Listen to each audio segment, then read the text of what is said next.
الله الرحمن الرحيم. الحمد لله الذي أنزل على عبده الكتاب ولم يجعل له عوجا قيما لينذر بأسا شديدا من لدنه ويبشر المؤمنين الذين يعملون الصالحات أن لهم أجرا حسنا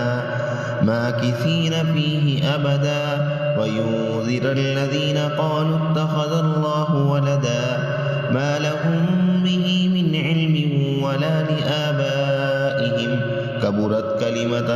تخرج من أفواههم إن يقولون إلا كذبا فلعلك باخئ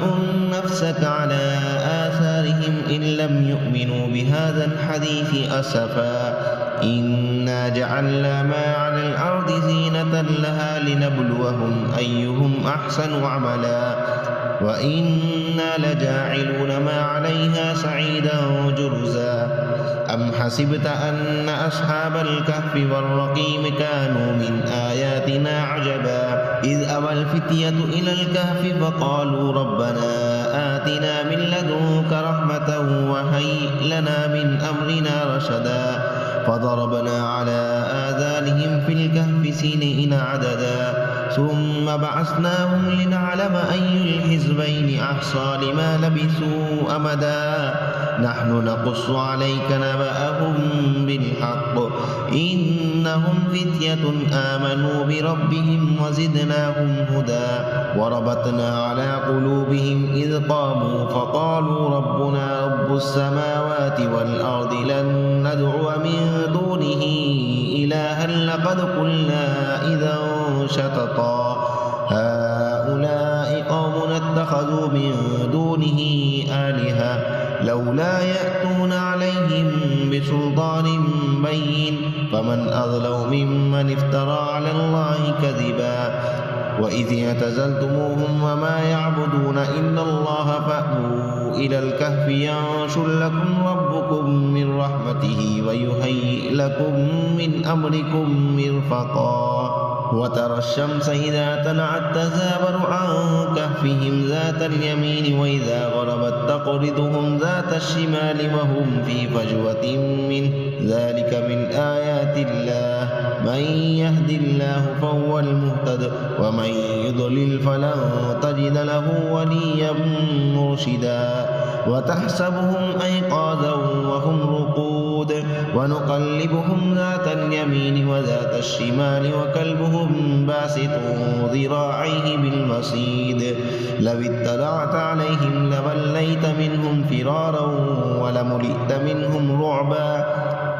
وكذلك بعثناهم ليتساءلوا بينهم قال قائل منهم كم لبثتم قالوا لبثنا يوما أو بعض يوم قالوا ربكم أعلم بما لبثتم فابعثوا أحدكم بورقكم هذه إلى المدينة فلينظر أيها أزكى طعاما فليأتكم برزق منه وليتلطف ولا يشعرن بكم أحدا إنهم إن يظهروا عليكم يرجموكم أو يعيدوكم في ملتهم ولن تفلحوا إذا أبدا وكذلك أعثرنا عليهم ليعلموا أن بعد الله حق وأن الساعة لا ريب فيها إذ يتنازعون بينهم أمرهم فقالوا ابنوا عليهم بنيانا ربهم أعلم بهم قال الذين غلبوا على أمرهم لنتخذن عليهم مسجدا سيقولون ثلاثة رابعهم كلبهم ويقولون خمسة سادسهم كلبهم رجما بالغيب ويقولون سبعة وثامنهم كلبهم قل ربي أعلم بعدتهم ما يعلمهم إلا قليل فلا تمار فيهم إلا مراء ظاهرا ولا تستفت فيهم منهم أحدا ولا تقولن لشيء إني فاعل ذلك غدا إلا أن يشاء الله واذكر ربك إذا نسيت وقل عسى أن يهديني ربي لأقرب من هذا رشدا ولبثوا في كهفهم 300 سنين وازدادوا 9. قل الله أعلم بما لبثوا له غيب السماوات والأرض أبصر به وأسمع ما لهم من دونه من ولي ولا يشرك في حكمه أحدا. واتل ما أوحي إليك من كتاب ربك لا مبدل لكلماته ولن تجد من دونه ملتحدا. واصبر نفسك مع الذين يدعون ربهم بالغداة والعشي يريدون وجهه ولا تعد عيناك عنهم تريد زينة الحياة الدنيا ولا تطع من أغفلنا قلبه عن ذكرنا واتبع هواه وكان أمره فرطا. وقل الحق من ربكم فمن شاء فليؤمن ومن شاء فليكفر إنا أعتدنا للظالمين نارا أحاط بهم سرادقها وإن يستغيثوا يغاثوا بماء كالمهل يشوي الوجوه بئس الشراب وساءت مرتفقا. إن الذين آمنوا وعملوا الصالحات إنا لا نضيع أجر من أحسن عملا أولئك لهم جنات عدن تجري من تحتهم الأنهار يحلون فيها من أساور من ذهب ويلبسون ثيابا خضرا من سندس واستبرق متكئين فيها على الأرائك نعم الثواب وحسنت مرتفقا. واضرب لهم مثلا رجلين جعلنا لأحدهما جنتين من أعناب وحففناهما بنخل وجعلنا بينهما زرعا كلتا الجنتين آتت أكلها ولم تظلم منه شيئا وفجرنا خلالهما نهرا وكان له ثمر فقال لصاحبه وهو يحاوره أنا أكثر منك مالا وأعز نفرا ودخل جنته وهو ظالم لنفسه قال ما أظن أن تبيد هذه أبدا وما أظن الساعة قائمة ولئن رددت إلى ربي لأجدن خيرا منها منقلبا. قال له صاحبه وهو يحاوره أكفرت بالذي خلقك من تراب ثم من نطفة ثم سواك رجلا لكن هو الله ربي ولا أشرك بربي أحدا. ولولا إذ دخلت جنتك قلت ما شاء الله لا قوة إلا بالله إن ترني أنا أقل منك مالا وولدا فعسى ربي أن يؤتيني خيرا من جنتك ويرسل عليها حسبانا من السماء فتصبح سعيدا زلقا أو يصبح ماؤها غورا فلا تستطيع له طلبا وأحيط بثمره فأصبح يقلب كفيه على ما أنفق فيها وهي خاوية على عروشها ويقول يا ليتني لم أشرك بربي أحدا ولم تكن له فئة ينصرونه من دون الله وما كان منتصرا هنالك الولاية لله الحق هو خير ثوابا وخير عقبا. واضرب لهم مثل الحياة الدنيا كماء إن أنزلناه من السماء فاختلط به نبات الأرض فأصبح هشيما تذروه الرياح وكان الله على كل شيء مقتدرا. المال والبنون زينة الحياة الدنيا والباقيات الصالحات خير عند ربك ثوابا وخير أملا. ويوم نسير الجبال وترى الأرض بارزة وحشرناهم فلم نغادر منهم أحدا وعرضوا على ربك صفا لقد جئتمونا كما خلقناكم أول مرة بل زعمتم أن لن نجعل لكم موعدا. ووضع الكتاب فترى المجرمين مشفقين مما فيه ويقولون يا ويلتنا ما لهذا الكتاب لا يغادر صغيرة ولا كبيرة إلا أحصاها ووجدوا ما عملوا حاضرا ولا يظلم ربك أحدا. وإذ قلنا للملائكة اسجدوا لآدم فسجدوا إلا إبليس كان من الجن ففسق عن أمر ربه أفتتخذونه وذريته أولياء شاء من دوني وهم لكم عدو بئس للظالمين بدلا ما أشهدتهم خلق السماوات والأرض ولا خلق أنفسهم وما كنت متخذ المضلين عضدا ويوم يقول نادوا شركائي الذين زعمتم فدعوهم فلم يستجيبوا لهم وجعلنا بينهم موبقا ورأى المجرمون النار فظنوا أنهم مواقعوها ولم يجدوا عنها مصرفا ولقد صرفنا في هذا القرآن للناس من كل مثل وكان الإنسان أكثر شيء جدلا وما منع الناس أن يؤمنوا إذ جاءهم الهدى ويستغفروا ربهم إلا أن تأتيهم سنة الأولين أو يأتيهم العذاب قبلا وما نرسل المرسلين إلا مبشرين ومنذرين ويجادل الذين كفروا بالباطل ليدحضوا به الحق واتخذوا آياتي وما أنذروا هزوا ومن أظلم ممن ذكر بآيات ربه فأعرض عنها ونسي ما قدمت يداه إنا جعلنا على قلوبهم أكنة أن يفقهوه وفي آذانهم وقرا وإن تدعهم إلى الهدى فلن يهتدوا إذا أبدا وربك الغفور ذو الرحمة لو يؤاخذهم بما كسبوا لعجل لهم العذاب بل لهم موعد لن يجدوا من دونه موئلا وتلك القرى أهلكناهم لما ظلموا وجعلنا لمهلكهم موعدا وإذ قال موسى لفتاه لا أبرح حتى أبلغ مجمع البحرين أو أمضي حقبا فلما بلغا مجمع بينهما نسيا حوتهما فاتخذ سبيله في البحر سربا فلما جاوزا قال لفتاه آتنا غداءنا لقد لقينا من سفرنا هذا نصبا قال أرأيت إذ أوينا إلى الصخرة